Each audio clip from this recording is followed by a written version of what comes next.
দেখো বন্ধুরা, আগের ভিডিওতে আমি তালকুলরির মিশ্রণটা দেখিয়েছিলাম, কীভাবে আমি মিশ্রণটা তৈরি করেছিলাম।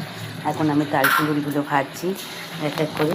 তালকুলরিটা খুব সুন্দর করে ভাজবো, কারণ এটা আমার গুরুদেবের জন্য আগে দেবো। তালকুলরি প্রথম কুলরি গুরুদেবের জন্য থাকবে। গুরুদেবকে না দিয়ে আমরা কিছু খাই না। যে কোনো জিনিস বলো, আম বলো, জাম বলো, বা যে কোনো মিষ্টি পায়েস আগে তৈরি করলে আগে আমরা গুরুদেবের জন্য তুলে রাখি। তাই প্রথমটাও আমরা ঠাকুরের জন্যই ভাজছি। এটা একটু লাল লাল করে ভাজি। দেখো লাল লাল হয়ে আসছে। এবার লাল লাল হয়ে গেছে, মোটামুটি হয়ে আসছে। লাল লাল হয়ে গেলেই আমি কিন্তু এগুলোকে আস্তে আস্তে করে তুলে নেবো জালের মধ্যে। তেলটা যেই ঝরে যাবে একটু ঠান্ডা করে নেব, কারণ খুব গরম গরম ঠাকুরকে দেওয়া যায় না। এই দেখো, এবার আমি বাটিতে নিয়ে নিলাম ঠান্ডা করে। এখন কিছুক্ষণ আমি রান্নাটা বন্ধ রাখবো, কারণ ঠাকুরকে নিবেদন